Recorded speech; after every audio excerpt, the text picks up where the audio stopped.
mengucap syukur kalau hari ini kami boleh memasuki tahun yang baru, kami boleh tetap beribadah, kami boleh disertai oleh Engkau Tuhan, karena sebentar kami juga akan memulai ibadah hari ini ya Bapa, ibadah di awal tahun ini. Engkau yang menyertai setiap kami dari awal pujian, firman, dan juga perjamuan kudus dan sampai pada akhirnya ya Bapa. Kau yang menyertai setiap kami, Kau juga yang menyertai setiap jemaat yang mengikuti ibadah online itu juga Tuhan. Kau juga yang menyertai setiap jemaat Tuhan yang masih dalam perjalanan untuk sampai ke tempat ini ya Bapa. Terima kasih Tuhan, kami menyerahkan semuanya hanya ke dalam tangan-Mu saja. Di dalam nama Tuhan Yesus kami berdoa ucap syukur, haleluya, amin. Shalom Bapak Ibu Saudara. Bersyukur hari ini kita masuk tahun yang baru. Selamat tahun baru bagi kita semua. Kalau Tuhan boleh menyertai setiap kita di tahun 2020, tentunya tahun 2020 ini bukanlah tahun yang mudah bagi setiap kita. Tapi kita sama-sama yakin dan percaya bahwa Tuhan tetap beserta dengan kita apapun musimnya, baik itu yang sulit, yang mudah, yang baik, ataupun yang buruk dalam setiap kita. Tapi Tuhan tetap ada menyertai setiap kita. Dan Tuhan yang sama juga akan menyertai kita di tahun yang baru. Mari sama kita akan bersyukur. Kita naikkan pujian, segala pujian bagi Tuhan.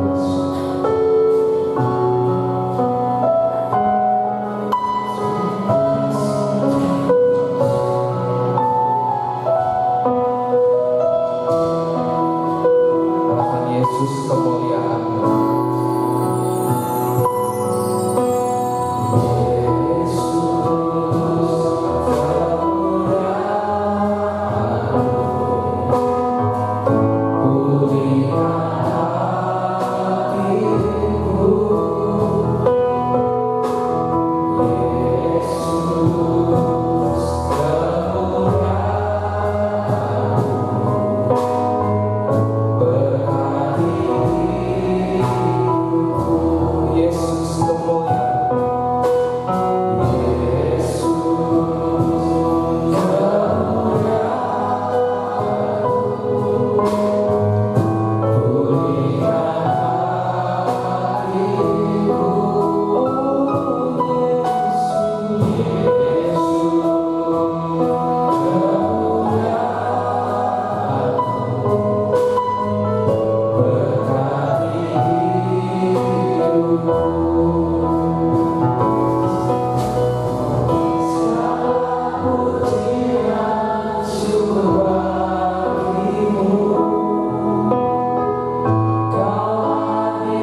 Tidak ada yang sukar bagi Engkau, Yesus.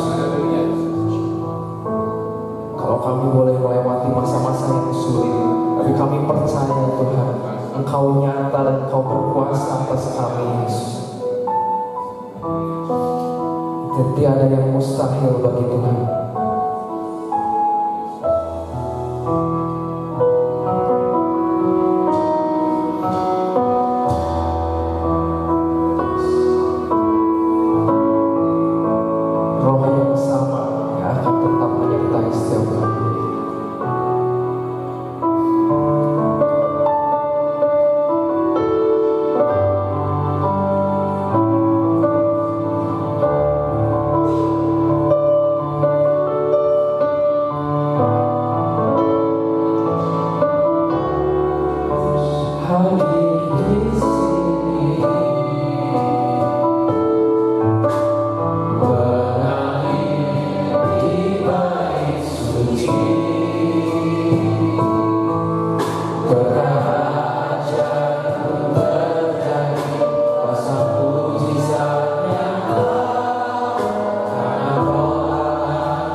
berdiri Bapak Ibu.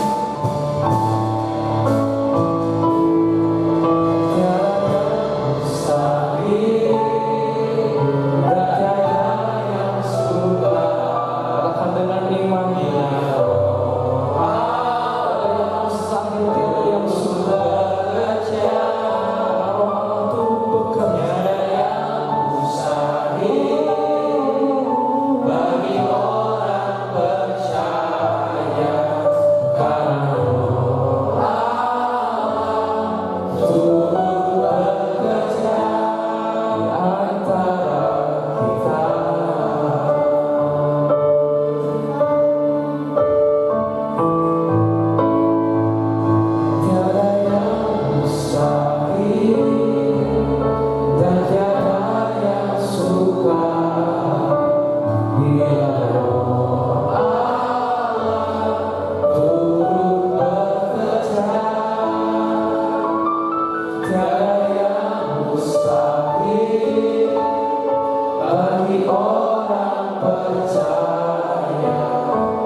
Terkadang kita mau nyerah, terkadang kita mau putus asa. Tapi lagu ini mengingatkan kita bahwa di tahun yang baru, iman kita harus lebih teguh, iman kita harus lebih kuat. Bahwa tidak ada yang mustahil bagi Tuhan untuk hidup kita. Tidak ada yang sukar bagi Tuhan atas hidup kita. Justru lewat kelemahan kita, kuasa Tuhan sempurna. Lewat kelemahan kita, nama Tuhan terus dimuliakan. Kita terus mau mengandalkan Tuhan di tahun yang baru. Kita akan sekali lagi katakan dengan iman. Tiada yang mustahil dan tiada yang sukar bila Roh Allah turun bekerja. Tiada yang mustahil bagi orang percaya, karena Roh Allah turun bekerja.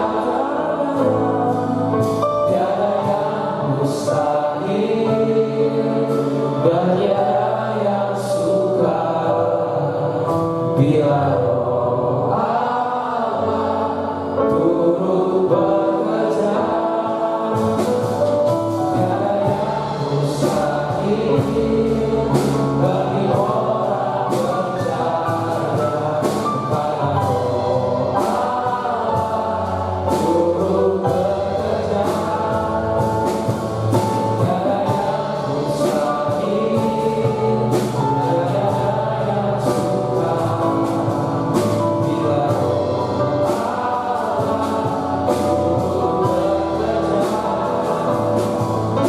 antara kita.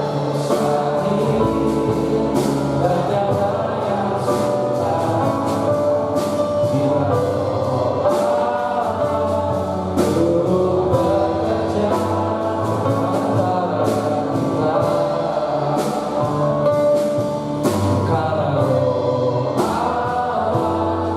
turun bekerja, karena Roh Allah turun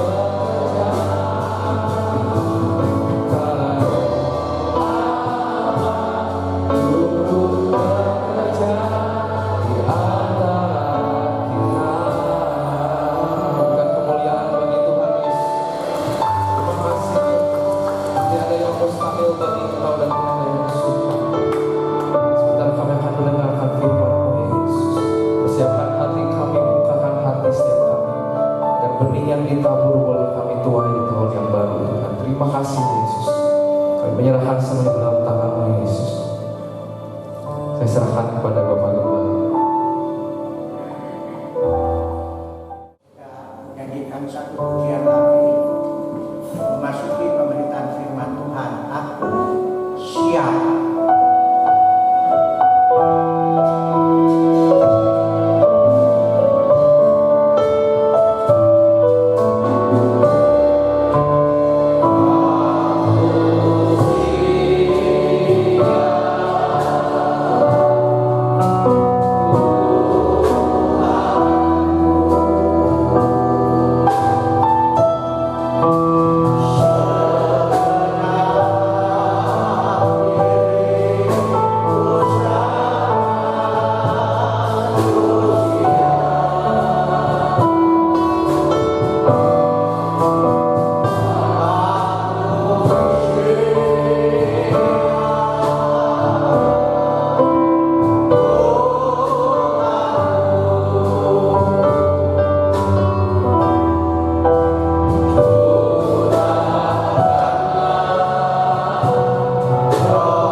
Bapa kami di dalam surga, Bapa yang kami panggil di dalam nama Tuhan Yesus, kembali kami pagi ini Tuhan dengan ucapan syukur dan terima kasih Bapa.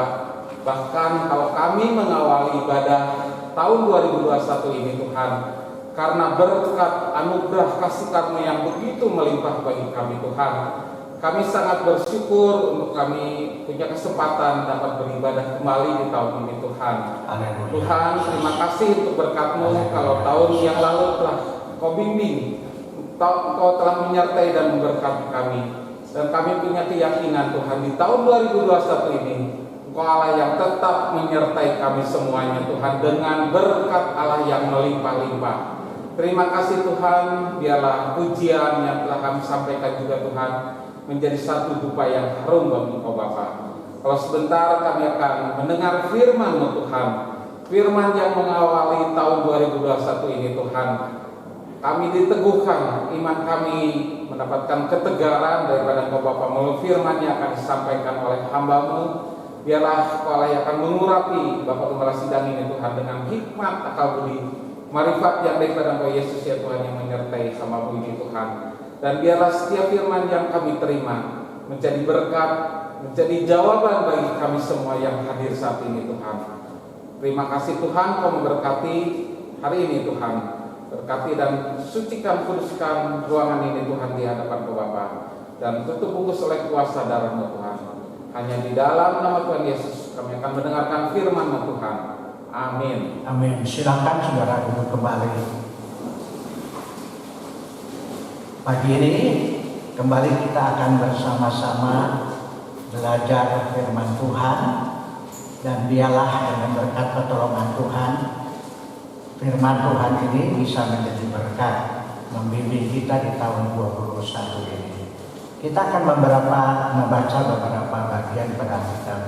Yang pertama adalah Filipi 2 ayat 4 sampai dengan 10, kemudian Matius 20 ayat 28, kemudian yang berikutnya Yohanes 3 ayat 13 sampai 16, dan Pengkhotbah pasal 4 ayat 17.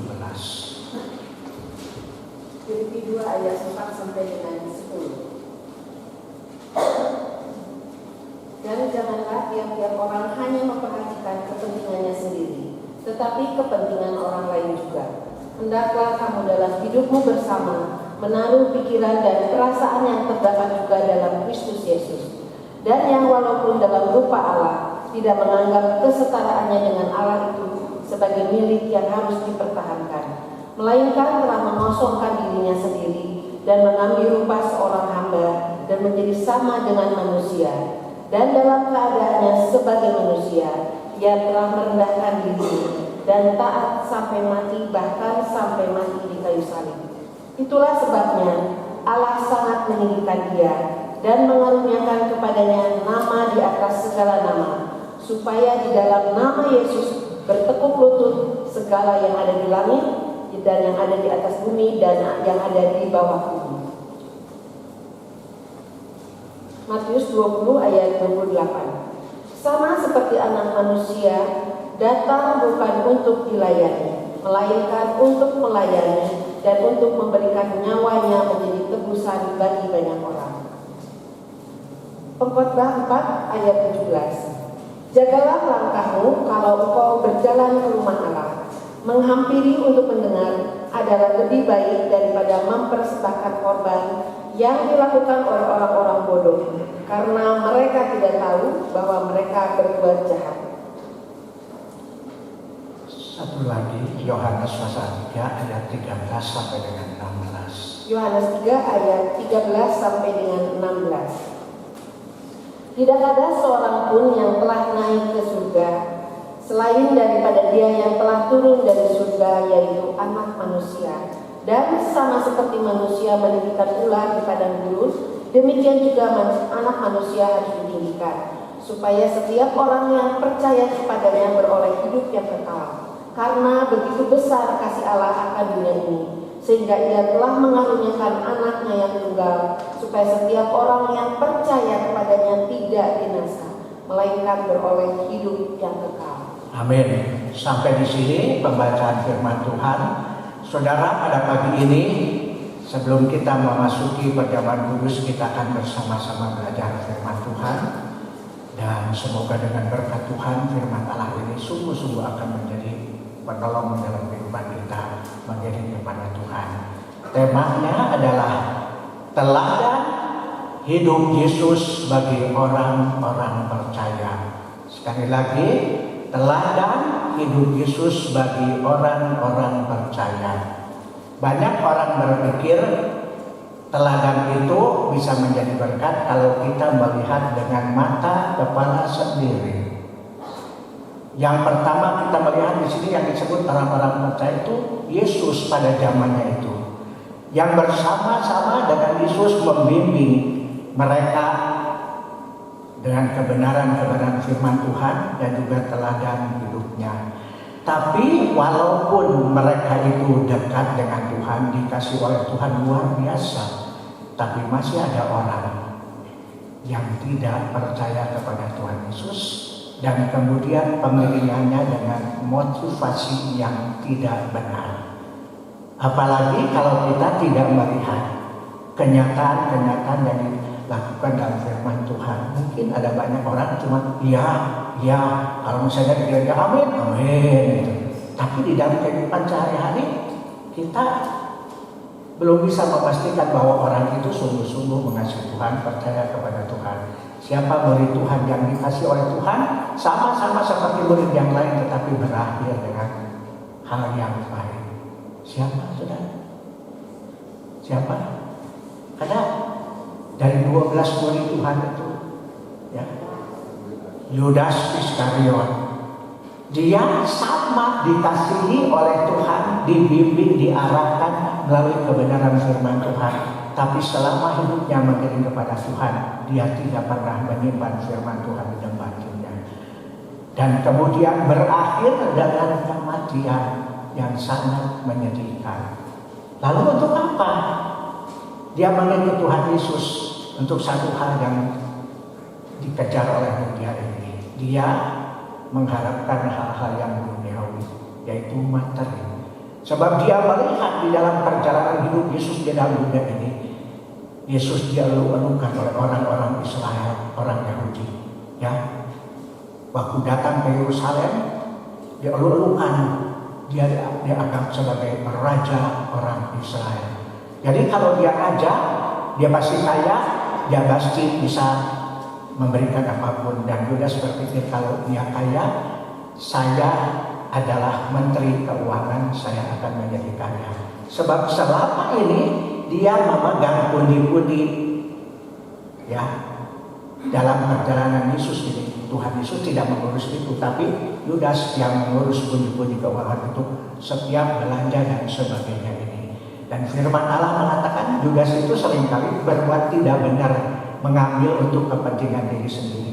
Dan berakhir ketika dia melihat Yesus itu ditangkap, jadi harapannya hilang. Salah harapannya ini.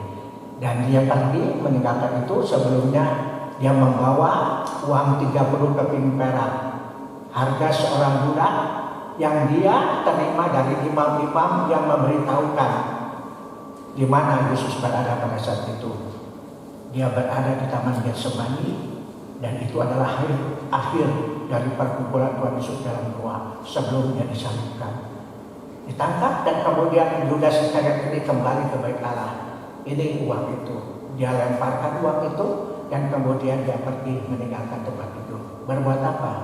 Tidak sujud di kaki Tuhan Yesus, tidak menyesal, tapi dia pulang ke rumahnya, ambil tali, kemudian gantung diri. Ya, akhir hidupnya 3 tahun kemanapun Tuhan pergi dia mengikuti, dan Tuhan itu tidak membedakan orang, mengasihi Yudas, menegur dia sebelum dia berbuat tidak baik, ditegur, dinasihati, tapi dia tidak berbuat itu. Teladan Yesus bagi orang-orang yang percaya. Dan yang berikutnya, orang-orang yang percaya disebutkan dalam Alkitab ini pernah melihat 2000 tahun yang lalu Yesus ada di dunia ini secara lahiriah. Kita tidak pernah.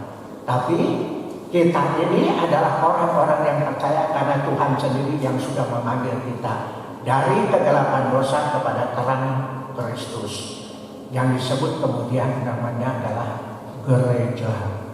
Ya, jadi kita mempunyai keistimewaan, dipanggil dari kegelapan dosa kepada terang Kristus, dan Tuhan memberikan kepada kita juga teladan-teladan melalui apa?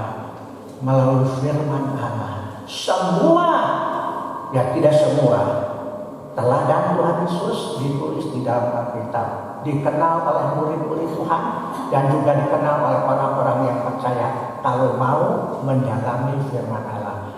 Kalau tidak pernah membaca firman Allah, tidak pernah akan tahu. Seperti itu perbuatan Tuhan Yesus yang luar biasa ini. Semua ada di dalam Alkitab ini. Tuhan menghendaki kita membuka Alkitab, membaca, mengimani, dan kemudian melakukan dalam kehidupan kita. Yesus sudah memberikan teladan hidupnya yang luar biasa. Tidak pernah seorang yang pernah nabi-nabi anggap hebat oleh pengikut-pengikutnya. Tidak pernah selama saya hidup ini, ya, saya tidak main-main. Saya jadi guru agama Kristen 22 tahun, hampir 23 tahun di sekolah SMP, SMA, dari SD, ya. Saya mempelajari firman Allah dengan dalam. Selagi ada di sekolah teologi, kemudian waktu saya mengajar, terus belajar. Sebab saya mesti membimbing anak-anak ini dengan firman Allah. Dan saya melihat, ya, agama-agama saya pelajari, tapi tidak diajar sama saya, dipelajari, pokoknya tahu sejarahnya ini. Tidak ada satupun, ya, yang menggembor-gemborkan namanya dengan hebat sampai harus melakukan hal-hal yang jahat kalau orang tidak mau mengikuti mereka ini, ya. Tapi tidak ada seorang yang seperti Tuhan Yesus yang kedepannya. Tidak ada. Ya, kita punya Allah yang hidup, Allah yang berkuasa tanpa tara. Saya tidak ngomong bohong, sebab hidup saya sudah mengalami, dan saya sudah melihat bagaimana tangan Allah itu melindungi sampai saya bisa hidup seperti sekarang ini. Itu adalah karya Allah yang luar biasa. Jangan lupakan Allah ini. Ya, jangan lupakan, dia sudah memberikan teladan. Nah, sekarang kita poin yang pertama, siapa Yesus itu? Ya, ia adalah Allah yang menjelma menjadi manusia. Allah yang menjelma menjadi manusia. Kenapa mesti menjelma menjadi manusia? Karena kalau Allah datang dalam wujud yang sebenarnya, tidak ada orang yang tahan itu. Karena Allah itu Maha Kudus. Ingat waktu Musa disuruh oleh Tuhan ke Bukit Sinai untuk menerima 10 firman Allah. Musa itu anak-anak Tuhan, dia bisa pergi ke sana bertemu dengan Allah, tapi di dalam wujud yang tidak seperti manusia.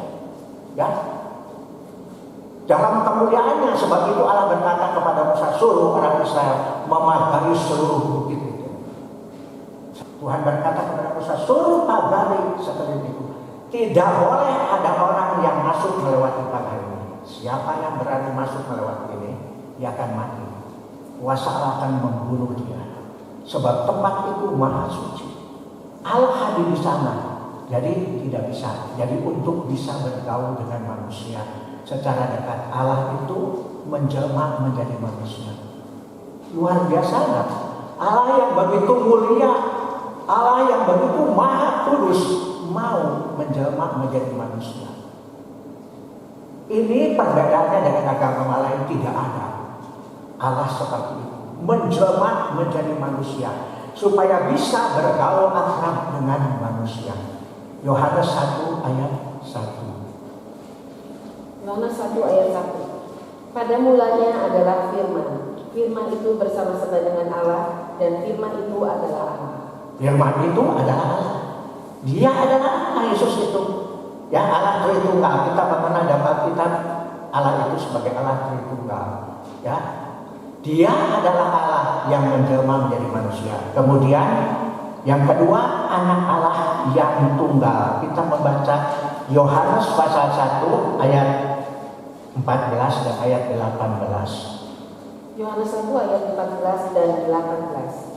Firman itu telah menjadi manusia dan diam di antara kita, dan kita telah melihat kemuliaannya, yaitu kemuliaan yang diberikan kepadanya sebagai anak tunggal Bapa, penuh kasih karunia dan kebenaran. Tidak seorang pun yang pernah melihat Allah, tetapi anak tunggal Allah yang ada di pangkuan Bapa, dialah yang menyatakannya. Tidak ada seorang pun yang pernah melihat Allah. Tidak pernah. Kenapa? Terlalu mulia. Tapi dengan kasihnya dia menjelma dan hidup dekat dengan manusia. Itu satu hal yang luar biasa. Berikutnya, juru selamat dunia. Ya, juru selamat dunia.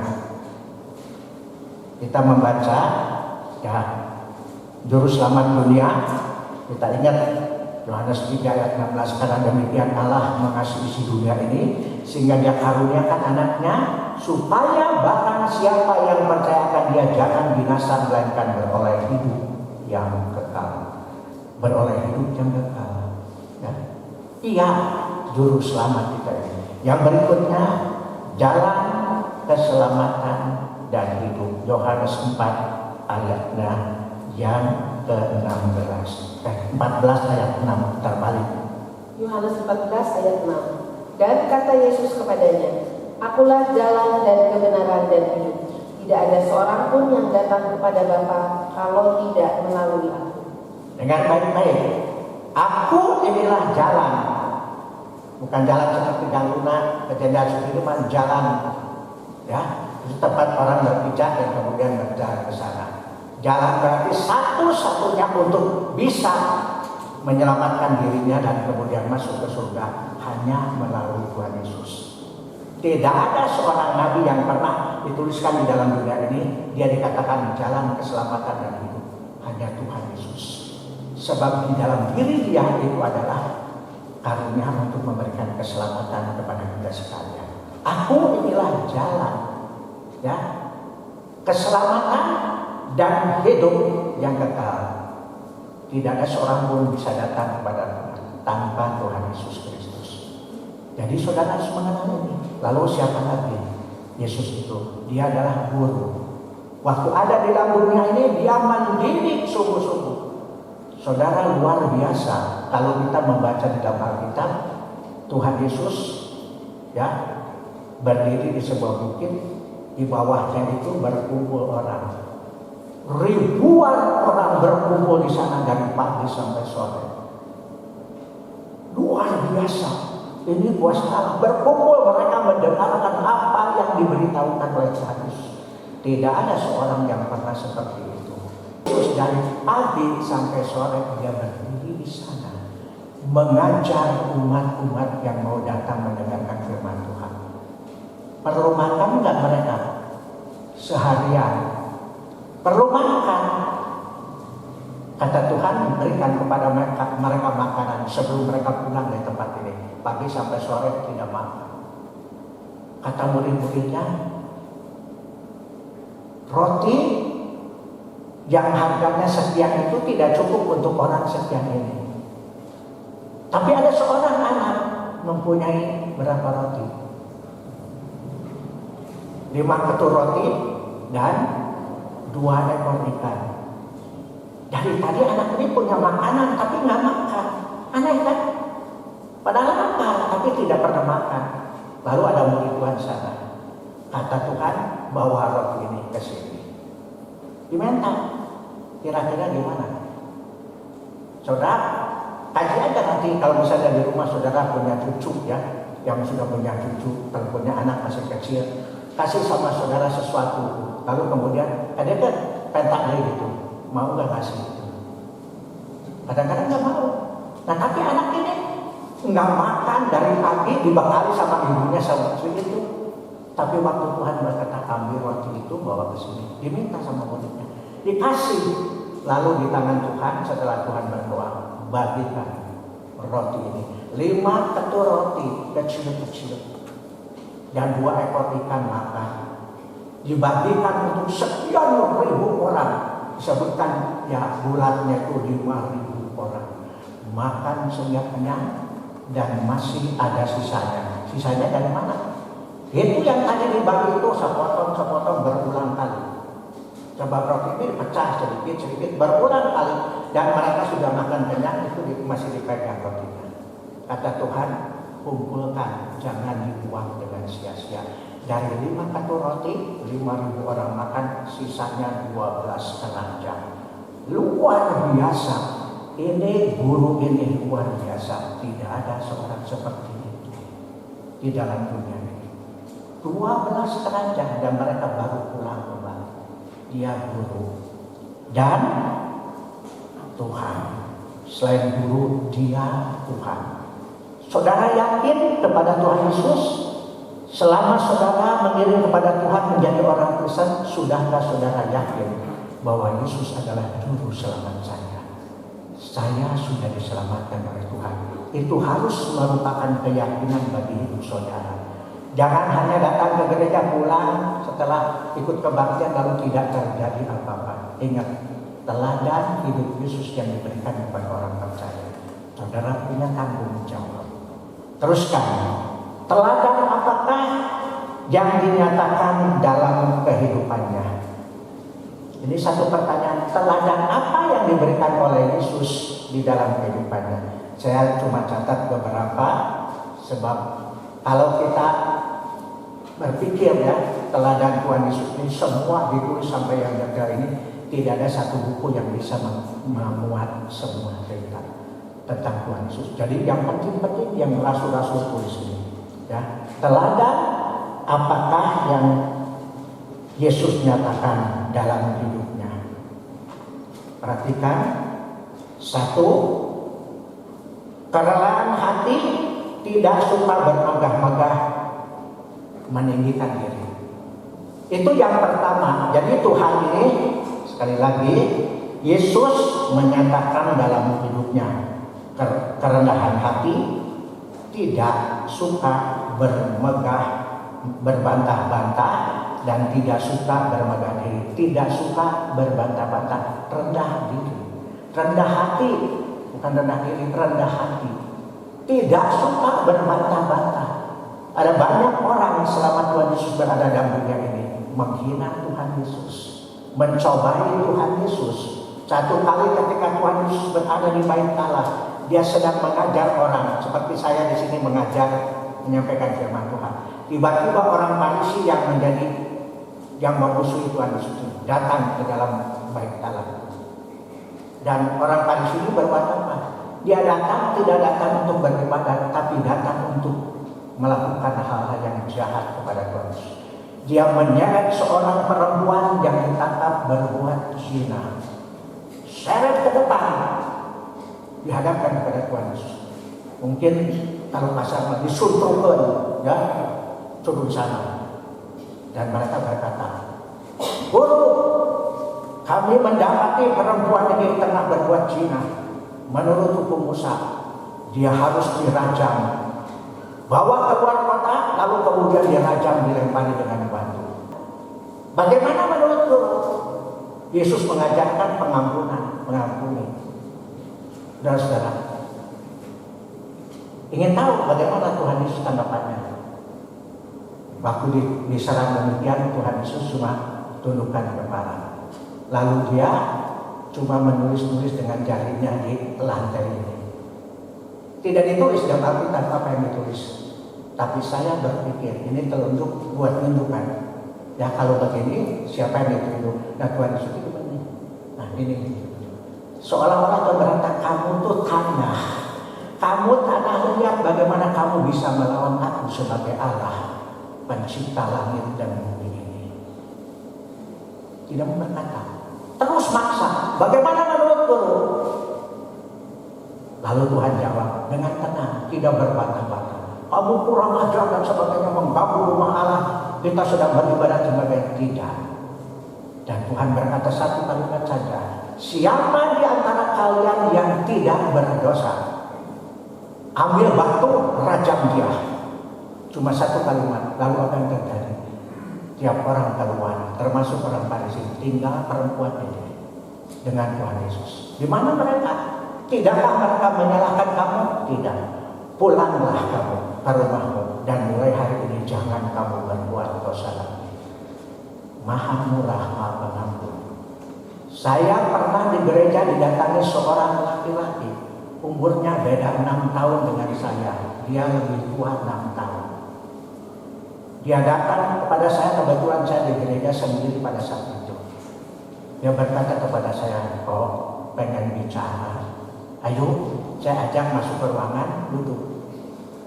Begitu duduk, dia berteriak-teriak menangis. Saya baru pertama kali laki-laki dewasa menangis begitu hancur hatinya, teriak-teriak. Saya diam memperhatikan. Aku dia menangis. Selesai menangis, saya nanya kepada dia, ada masalah apa kok? Kenapa begitu sedih? Saya mau cerai. Dan dia mau cerai datang kepada saya. Ya, dia berkata, lalu masalahnya apa? Istri saya berzina. Ya, dia katakan kami sudah berjanji, umurnya sudah 50 tahun lebih. Saya sudah berjanji pisah ranjang. Jadi tidak memikirkan masalah seksualitas. Tiap hari Jumat, ya istrinya kadang-kadang pergi ke kebaktian kaum wanita. Satu hari, ya kalau misalnya kebaktian kaum wanita, suaminya tidak mengantar dia ke gereja sebab gerejanya dekat dengan rumahnya itu. Jadi pergi sendiri. Tapi satu hari ketika dia pulang, setelah beberapa lama dia melihat perut istrinya itu ya seperti orang hamil. Dan dia katakan itu kepada istrinya dan istrinya berkata, "Mbak, saya kan sudah berzina, saya sudah pergi ke bidan. Bidan itu mengatakan ima daging leuwih. Daging lebihnya celi, irung, lengan, telingnya dari daging itu." Ya, ribut pokoknya saya mau cerai. Saya berkata kepada saudara ini, kok ini urusan keluarganya. Saya lebih muda dari Anda. Lebih baik engkau datang ke gembala sidang aja. Dia berkeluarga, saya tidak berkeluarga. Saya lebih muda. Tidak, saya tidak mau ke sana. Ini kali keempat saya sudah berulang kali datang ke gereja, mau berbalik lagi karena rasa katakan malu gitu. Rumah tangganya seperti itu. Ya sudah, kata saya. Ya kalau tidak mau datang sama gembala sidang mau bicara sama saya. Ya dia ceritakan semua itu kepada saya bahwa istrinya berzina. Jadi bukan akunya, istrinya yang berzina. Kata saya, urusan perceraian itu adalah pengadilan dengan data-datanya. Ya, Tuhan izinkan orang bercerai itu, suami istri bercerai itu diizinkan oleh firman Tuhan. Syaratnya, buktinya yaitu perzinahan ini. Tapi itu tidak menyelesaikan masalah. Perceraian itu tidak menyelesaikan masalah. Saudara-saudara, ya kata saya, engkau bisa menceraikan istrinya, tapi engkau punya anak. 4 misalnya ditinggalkan anaknya, itu murid sekolah minggu saya semua. Ya kata saya, engkau punya usaha bisa memberi makan mereka, bisa mengurus mereka. Tapi ada satu hal yang kehilangan bagi mereka, kasih sayang dari kedua orang tua ini. Kasih sayang. Lalu kata saya kepada bapak yang datang ke gereja ini, itu bisa terjadi perceraian itu dengan bukti-bukti yang nyata, tapi kok tidak menyelesaikan. Ingat, engkau masih anak-anak, ada anak-anak 4, anak-anak itu masih remaja, ya masih umur 12-an sampai 15-an tahun begitu. Ya. Masih ada satu jalan kok, kata saya. Satu jalan untuk menghindarkan perceraian ini. Apa saudara-saudara? Jalan apa? Yang diajarkan oleh Tuhan melalui karya daripada Allah ini, pengampunan. Masih ada satu yang bisa kita lakukan. Engkau belajar mengampuni dia. Ampuni dia seperti apa yang Tuhan katakan kepada kita. Dan dia dengar saya. Setelah berdoa, dia pulang, terima kasih. Tapi puluhan tahun saya tidak pernah bertemu lagi dengan dia. Sebab saya sudah keluar dari gereja itu, kemudian menangani gereja Bethesda. Tapi satu hari ketika saya berjalan kaki di Tegalega, umur saya 78 pada saat itu, dia 84. Ya, tiba-tiba saya lewat, ketemu dengan dia, kasih salam, selamat pagi Paul. Dia menanya, siapa? Saya sebut nama saya, lalu dia salaman sama saya. Kali berikutnya dari jauh saya melihat dia berjalan dengan seorang wanita, bergandengan dengan akrab, dan siapa wanita itu? Istrinya. Istrinya seumur dengan saya 78, suaminya 85. Saya dari jauh melihat dengan senyum. Kenapa senyum? Bukan lucu, tapi saya bersyukur dia dengar perkataan saya. Suaminya harus mengampuni istrinya dan dia lakukan, dan kembali sampai sekarang masih bersama-sama. 4 anak-anaknya semua sudah menikah. Itu anugerah yang luar biasa. Karya Allah, ya, teladan Yesus. Tidak berbangga-bangga, ya, tidak berbangga-bangga, kemudian tidak bermegah-megah atau memegahkan diri. Kemudian yang kedua, taat setia pada Allah. Tadi Filipi 2 pasal 4 itu tulisan daripada Rasul Paulus. Dia mengenal Yesus waktu dia bertobat dengan sungguh-sungguh. Dia mengenal siapa Yesus ini, dan dia tuliskan supaya orang bisa mengikuti teladannya. Ya, taat dan setia sampai akhir hidupnya, mati di Golgota. Dia tidak melawan ketika ditangkap di Taman Getsemani, serahkan. Muridnya satu tadi bunuh diri karena dia sudah menjual gurunya 30 keping perak, bukan emas, keping perak. Petrus di depan gurunya waktu mau ditangkap sama tentara Romawi, ya, dia takut. Ada perempuan, ini muridnya, saya pernah melihat. Dia berkata, tidak, saya bukan muridnya, berani sumpah, saya tidak mengenal dia. Luar biasa. Dihina seperti itu, diperlakukan seperti itu, cuma menengok. Tapi waktu Tuhan menengok dia, Petrus pun melihat, dia pergi dari tempat itu. Tidak bunuh diri, dia kembali dari tukang jalan ikan. Setelah kebangkitan Tuhan Yesus khusus menemui Petrus. Petrus, ini aku. Bertemu secara khusus di pantai itu kepada Petrus. Dan dari situ kemudian Petrus bertobat dengan sungguh-sungguh.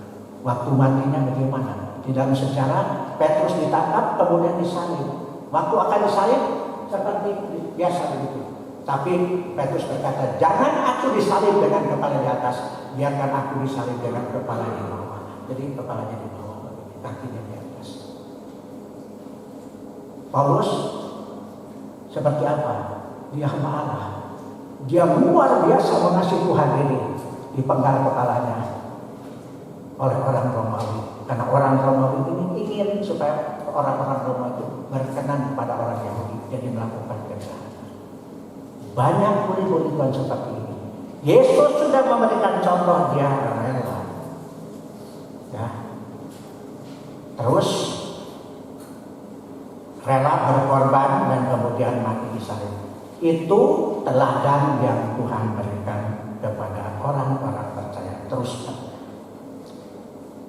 anjuran Tuhan pada murid-muridnya, ya, tidak melakukan apa yang sekali lagi anjuran Tuhan Yesus pada murid-muridnya untuk melakukan apa yang Tuhan Yesus lakukan. Anjurannya melakukan apa yang sudah Tuhan lakukan. Jadi teladannya ditiru, dilakukan. Saling mengasihi, saling peduli satu dengan yang lain, merendahkan diri, dan dari satu dengan yang lain, saling mengasihi, saling peduli, saling merendahkan diri satu dengan yang lain. Itu yang harus dilakukan juga oleh kehidupan orang-orang Kristen. Teruskan, ada lagi, menjaga langkah kakimu, mendengar dengan taat, mendengar firman Tuhan dan kemudian taat pada Tuhan dengan sungguh-sungguh.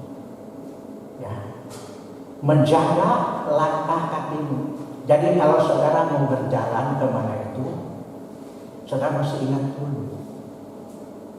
Saya suka bepergian sendiri. Pada waktu tidak ada kegiatan di gereja, saya kemudian mengasingkan diri.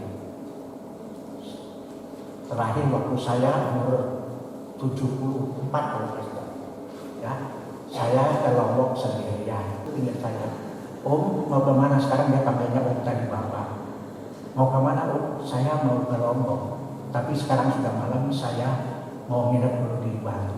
Semalam besok pagi saya mau berangkat. Om nanti saya tolong ya Om ya, antarkan Om cari hotel. Begitu sampai di terminal, nggak kenal saya, ya. Dia datangi, saya lihat datangi tukang ojek. Sini, gua pinjam motornya mau ngantar ibu. Dibonceng sampai penginapan yang ketiga ada, kemudian saya dapat sana. Udah ya Om ya, sudah dapat ya Om ya, selamat jalan. Aneh enggak? Itu anugerah Tuhan luar biasa. Ya, besoknya saya naik kapal nyebrang ke Lombok. Mau turun di Lombok ini saya berpikir Pantai Sendiri, nggak tahu seperti apa Pantai Sendiri. Lombok itu baru kali itu. Ada dua anak muda mudi, dia naik itu, liatin saya, tanya naik laki-laki, Bapak sendirian mau kemana ke Pantai Sendiri? Naik apa Pak? Saya sedang berpikir, naik apa ke sana supaya saya dengan mudah bisa. Ini aja Pak, kita pakai travel, ya, dari travel biro. Penumpangnya cuma ada beberapa orang bule dan saya berdua, entah istrinya entah pacarnya, ya, ikut aja di sini. Ya terima kasih kata saya. Lalu saya masuk ke mobilnya dan supirnya lihat-lihat penumpangnya udah masuk belum, lalu dia lihat saya, Bapak mana tiketnya? Saya ikut dari sini ya ke sendiri. Ya boleh, bayar 25, jadi nggak masalah. Tuhan aku seperti itu. Waktu pulang dari sana di kereta api saya duduk dengan seorang dosen. Di pinggir sebelah kiri itu, ya, ada ibu-ibu dengan anak-anak remaja 4, jadi 3 anak remaja dan ibu ini ngobrol dengan saya. Dia bagi makanan kepada saya, bilang jangan, nggak apa-apa, kamu sudah bawa bekal banyak. Dia mau ke Bandung mau undangan. Dan tempat di pinggir saya kosong. Itu saudara saya, dosen, dia mengantarkan mahasiswanya ke Jogja. Begitu di Jogja dia naik, dia duduk dengan saya ngobrol. Dia tanya sama saya, Bapak pulang mau kemana? Mau ke Bandung. Bapak dari mana? Saya dari Lombok. Dia lihat tas saya cuma pakaian dan saya nggak bawa macam-macam. Bapak sendiri? Iya. Umurnya berapa Pak? 74. Luar biasa ini Bapak, itu petualang betul katanya. Sejauh begitu sendiri. Di sana ada orang Belanda perempuan bicara kepada saya dengan bahasa Inggris. Dia berkata, Bapak dari mana? Saya katakan dari Bandung. Perjalanan dari Jawa Barat sampai ke sini sendiri. Saya goda dia. Kata saya, dalam hati saya tidak sendiri. Saya bersama dengan Tuhan. Teruskan. Memberi dampak positif sehingga nama Tuhan dimuliakan. Matius 5 ayat 16.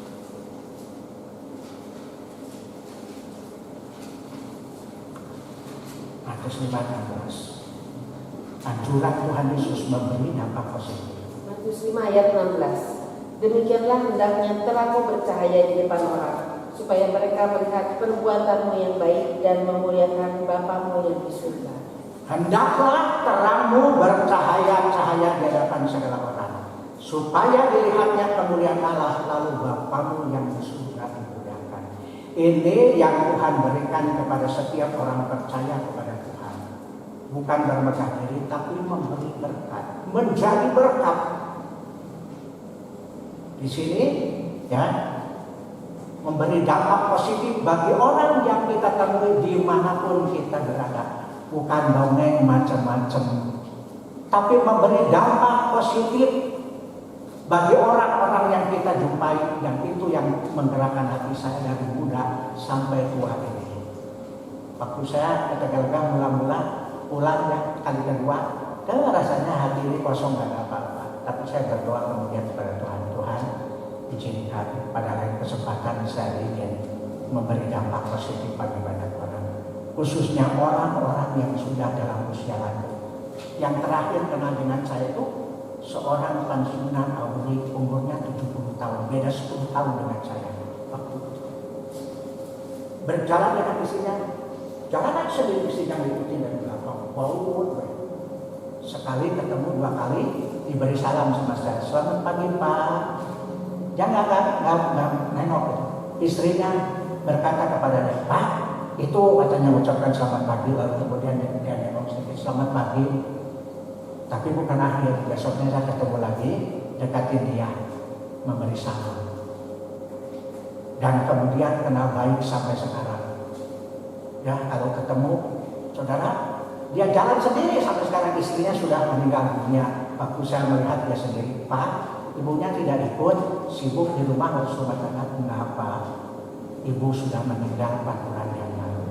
Ya, kalau saya melihat dia datang ke tetangga, tidak mau bertutur sapa dengan orang lain, jalan aja sendiri. Tapi kalau ketemu dengan saya sudah akrab, dia langsung senyum, langsung pulang. Ya, ketemu langsung memeluk saya. Umur 70 tahun. Itu saya pikir orang tua, saya dekati mereka, ngobrol-ngobrol, cerita, keluh kesah dan sebagainya. Saya beri penghiburan cuma kepada Tuhan. Itu luar biasa, ya. Saya lakukan semua itu. Teruskan sekarang poin yang terakhir. Apa yang sudah Anda lakukan dan akan dilakukan dan sedang dilakukan? Pertanyaan, apa yang sudah Anda lakukan? Kalau Anda sudah melakukan, memberi dampak positif, kaji ulang. Yang sudah saya sudah melakukan ini, apakah sungguh memberi dampak positif atau tidak? Kalau tidak, saya tuh bersaksi begini, tapi kok nggak ada orang yang itu ya bertobat misalnya begitu. Nah, kaji ulang, apakah yang kita lakukan itu sesuai atau tidak, ulang kembali. Kemudian apa yang sedang Anda lakukan, ya, dan apa yang sedang dilakukan dan apa yang akan dilakukan di sini. Kalau akan dilakukan berarti belum dilakukan, ingin melakukan satu, dihitung dulu, dipikir dulu. Tuhan, saya akan berbuat seperti ini. Bawa dalam doa. Minta supaya Tuhan membimbing, supaya langkah kita dipimpin bertemu dengan tujuan yang kita akan capai. Kalau kita sedang melakukan apa yang menjadi teladan yang Tuhan Yesus berikan kepada kita, kita juga berjalan dengan kuasa Yesus, supaya memimpin langkah kita ini sungguh-sungguh dipimpin oleh Tuhan dan bisa menjadi berkat bagi orang yang lain. Teruskan,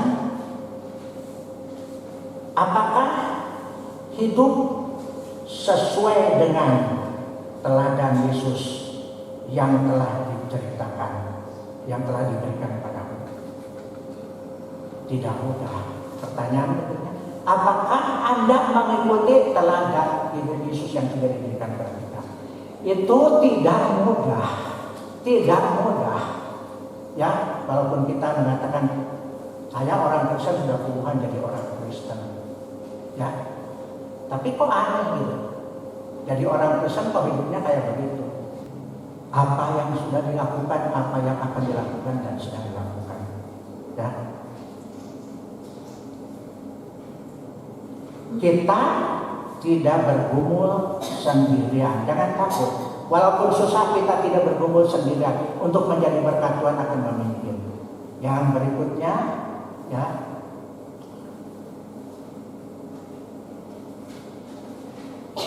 membimbing dengan kasih, ya, membimbing dengan kasih dan Roh Kudus. Yohanes 16 ayat 13. Yohanes 16 ayat 13. Tetapi apabila ia datang, yaitu Roh kebenaran, ia akan memimpin kamu ke dalam seluruh kebenaran, sebab ia tidak akan berkata-kata dari dirinya sendiri, tetapi segala sesuatu yang didengarnya, itulah yang akan dikatakannya, dan dia akan memberitakan kepadamu hal-hal yang akan datang. 2 Korintus 5 ayat 17.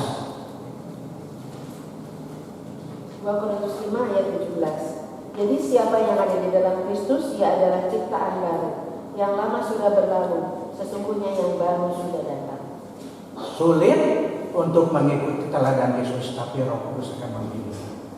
Jika dia datang, Tuhan sudah berjanji waktu akan naik ke surga. Aku akan pergi kepada Bapa. Mintakan seorang penolong yang lain, bukan manusia, tapi Roh Kudus. Dia akan membimbing kamu kepada segala jalan kebenaran. Jadi Roh Kudus ini akan berkarya di tengah-tengah gereja Tuhan. Jadi tidak usah takut. Manusia penuh dengan kelemahan. Kita melihat banyak pendeta yang hancur hidupnya karena tidak benar itu.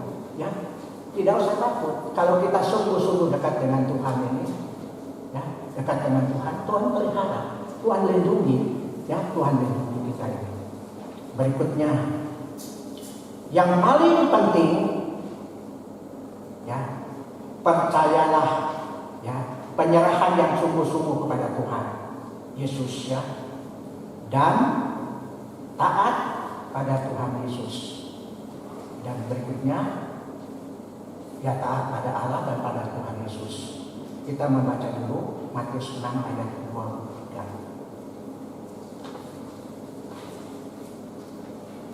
Matius 6 ayat 33. Tetapi carilah dahulu kerajaan Allah dan kebenarannya, maka semuanya itu akan ditambahkan kepadamu.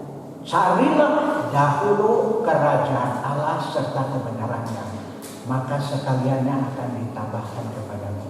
Sulit melakukan apa yang menjadi teladan dari Tuhan Yesus. Tapi Tuhan tidak membiarkan gereja bergumul sendirian. Dia mengirim Roh Kudus menolong di dalam kegiatan gereja Tuhan. Dia akan membimbing. Tapi yang paling penting di dalam kehidupan kita dalam mengiring kepada Tuhan maupun dalam pekerjaan Tuhan, utamakan Tuhan di atas segala-galanya. Ini kata zaman. Amin. Sampai di sini, ingat, saudara berdoa di rumah, ya, pelajari kembali firman Allah dan minta supaya Tuhan bimbing supaya kita sungguh-sungguh bisa menjadi berkat untuk kemuliaan Tuhan. Kita akan memasuki zaman kudus. Kita akan persiapkan dengan satu pujian.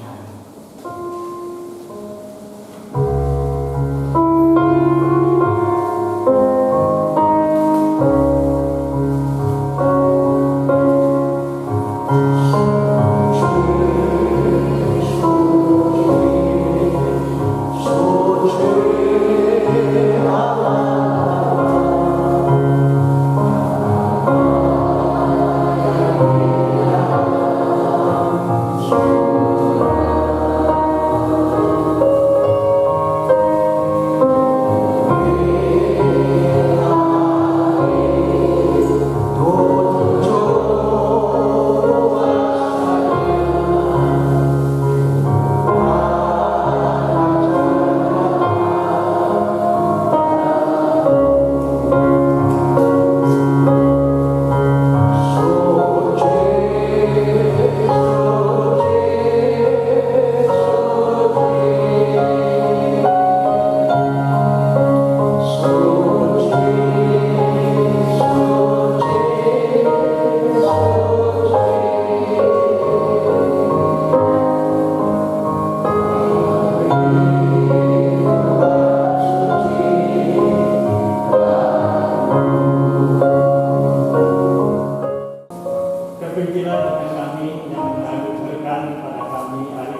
diajarkan biarlah kami boleh menerima dengan hati yang sukacita, dan yang menguduskan, menyucikan hati kami sekalian, agar kami layak di hadapan Tuhan. Kami juga berdoa buat Yohanes yang memiliki perjamuan kudus ini, supaya tetap menolong, agar Tuhan tetap memberikan kesehatan, kekuatan kepada Yohanes dalam memimpin gereja Bethesda ini.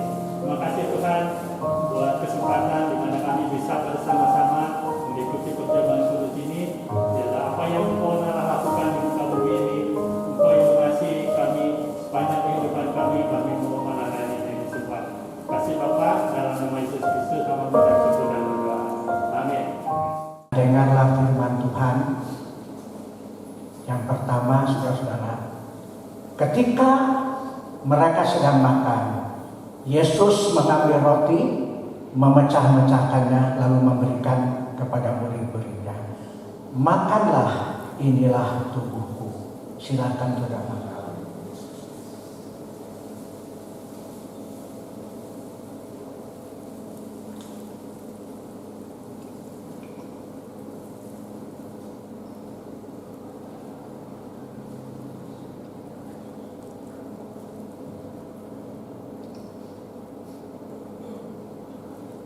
Kemudian Tuhan mengambil cawan, memberikan kepada murid-muridnya dan berkata, minumlah kamu semua dari cawan ini. Inilah darahku, darah perjanjian yang sudah dibagikan kepada orang-orang banyak untuk pengampunan dosa. Silahkan saudara minum air atau ibadat darah Yesus dalam nama Yesus.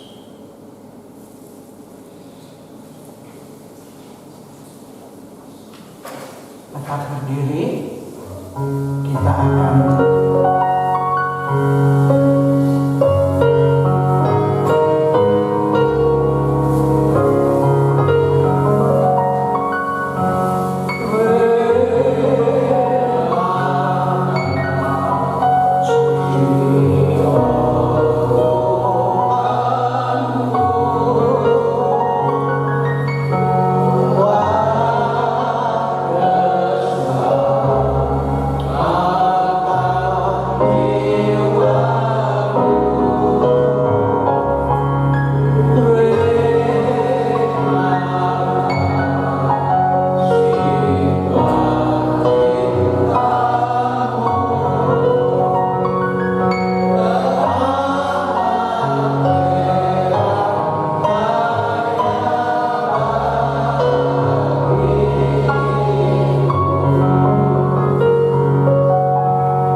dengan penuh kerendahan hati kembali kami datang menghampiri hadirat Tuhan yang Maha Suci, mengucapkan syukur dan terima kasih kepada Tuhan.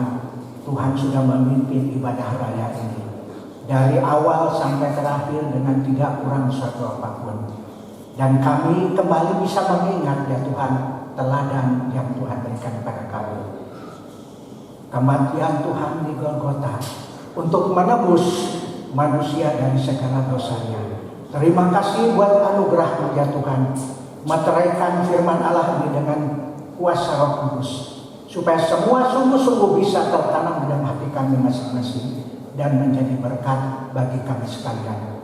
Berikan kepada kami penyerahan yang sungguh kepada Tuhan dalam mengiring pada Tuhan melalui pekerjaan Tuhan, kesetiaan kepada Tuhan sampai hidup kami berakhir dan bertemu dengan Tuhan di dalam surga.